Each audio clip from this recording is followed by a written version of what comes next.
Buenas tardes a los asistentes, personas, animales. Bueno, hoy comenzamos el segundo día de jornadas de los 3 que hemos programado en las charlas. El tema de hoy era la influencia que ha tenido Dios en el desarrollo del pensamiento filosófico a lo largo de la historia, y para ello pues contamos con nuestra queridísima amiga Elena, que de esto sabe bastante y bueno, de otras muchas cosas, ¿no? Bueno, pues nada más, cuando quieras puedes comenzar. Vale, pues muchísimas gracias. Bueno, gracias a ti por haberme invitado y a vosotros por haber venido. La charla que voy a dar se titula La religión en la filosofía, el lugar de Dios en el pensamiento. Este título, que puede parecer así un poco rimbombante, lo he puesto porque lo que pretendo plantear es que en la historia de la filosofía la presencia de Dios es constante. Uno puede pensar que más o menos en la Edad Media es normal, porque es una época con un discurso muy teológico, pero si uno echa un vistazo a la historia de la filosofía, lo que se encuentra es que Dios está presente constantemente. Es decir, si vais a los filósofos modernos, desde Descartes, que es el que inicia la modernidad, todos los racionalistas, no sé, los ilustrados, o Hegel, o incluso filósofos posteriores, contemporáneos como Heidegger, hacen constantemente referencia a Dios. Entonces, lo que yo pretendo plantear en esta charla es eso: ¿por qué aparece tanto Dios en la historia de la filosofía? Porque uno en principio podría pensar que es una cuestión personal, pero a mí eso me parece una contestación insuficiente, no porque no pueda serlo, sino porque resulta extraño que todos los filósofos hayan sido personas religiosas, cuando además de hecho sabemos que muchos de ellos no lo eran, o eran agnósticos o eran ateos declarados. En cambio en sus sistemas aparece constantemente Dios. Entonces la pregunta que pretendo que nos hagamos todos hoy es esa, exactamente: ¿cuáles son los presupuestos ontológicos que justifican la presencia constante de Dios en la historia de la filosofía, y sobre todo en la filosofía moderna? Para explicarlo, para intentar contestar a esto, o por qué creo yo que esto sucede, voy a empezar a explicar un poco lo que justifica o por qué aparece Dios en el pensamiento de Descartes. He elegido a Descartes porque es el iniciador de la filosofía moderna, se le reconoce en las dosografías clásicas de filosofía, se le reconoce como el primer filósofo moderno, y también lo he elegido por una cuestión estilística. Descartes es un pensador muy claro, muy sencillo, con un estilo brillante. Tanto cuando escribe en latín o cuando escribe en francés lo hace de una forma muy clara, muy precisa. De hecho, se dice, y yo lo comparto, que Descartes es el que ha definido el espíritu de la filosofía francesa. Y también porque adecúa muy bien lo que es la forma y el contenido. De hecho, con él empieza la filosofía de la subjetividad, y no es casual que su obra sea una biografía. Si vosotros cogéis el discurso del método, veréis que es una auténtica biografía. Descartes va contando lo que va pasando en su vida, qué ha hecho estos años, y el hacer una biografía no es azaroso. La forma de su obra tiene mucho que ver con el contenido. ¿De acuerdo?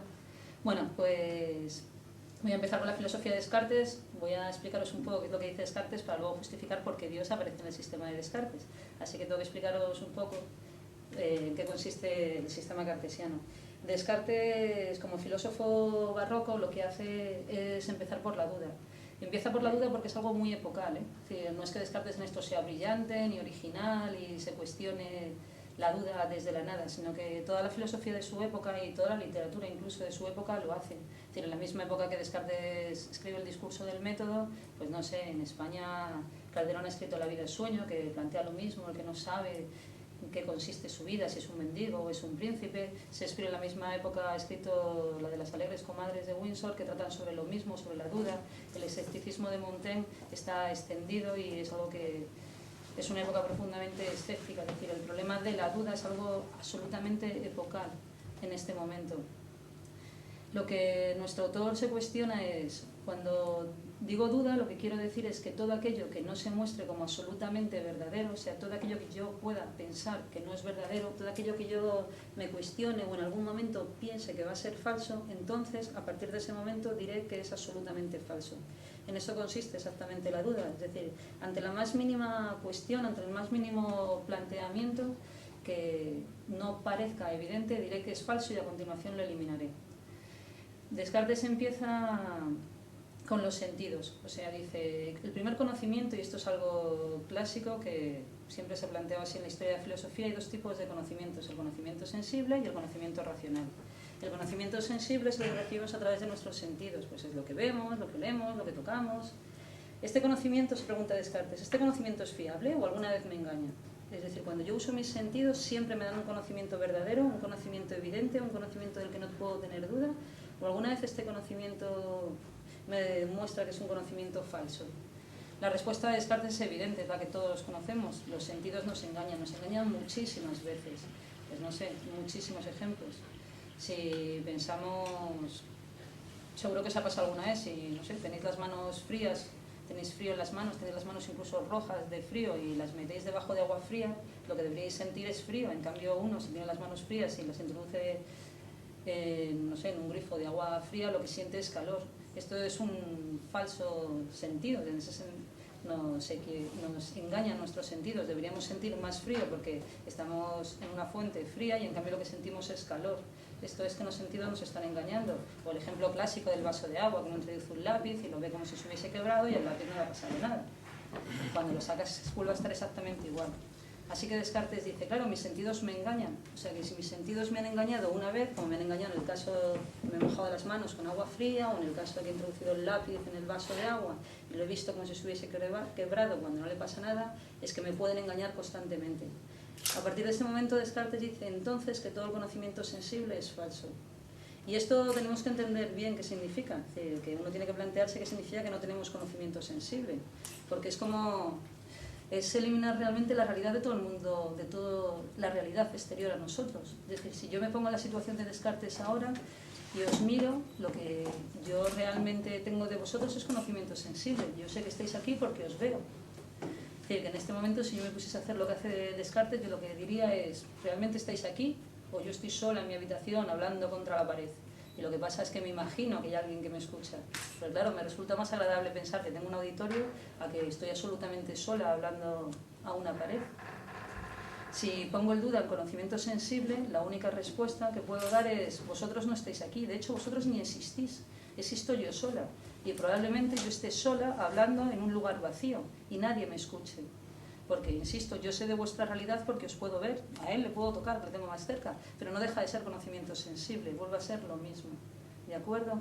Así que Descartes, en este primer nivel de duda, lo que hace es cargarse literalmente el mundo externo. Se queda solo, pero se queda más solo que la una. Vamos, se queda Descartes solito, él bueno, ni siquiera con su cuerpo, porque su cuerpo vuelve a ser lo mismo, vuelve a ser conocimiento sensible. Es decir, ¿cómo sé que tengo cuerpo? Yo sé que tengo cuerpo porque tengo conocimiento sensible de mi cuerpo. Yo veo mis manos, las toco, por eso sé que tengo corporeidad. Descartes, cuando dice que no existe conocimiento sensible, se está cargando también su propio cuerpo. Simplemente no existe el mundo exterior, no existe el cielo, no existen las estrellas, no existe nada. ¿De acuerdo? Este es el primer nivel de duda y este nivel de duda, bueno, ha dado muchísimo juego. A continuación Descartes dice, bueno, pero aunque yo no tenga sensibilidad, aunque nada del mundo sensible sea verdadero, o sea, aunque no exista nada, lo que yo sí que sé es diferenciar cuando sueño de cuando estoy despierto. Porque claro, mis sueños parecen que el mundo de mis sueños y el mundo de la realidad es distinto. Pero, ¿cómo podemos diferenciar el sueño de la realidad si no tenemos sensibilidad? Es decir, ¿cómo puedo saber yo que en vez de estar hablando sola, cómo puedo saber que esto no es un sueño? Que estoy soñando, que estoy hablando y que vosotros me estáis escuchando.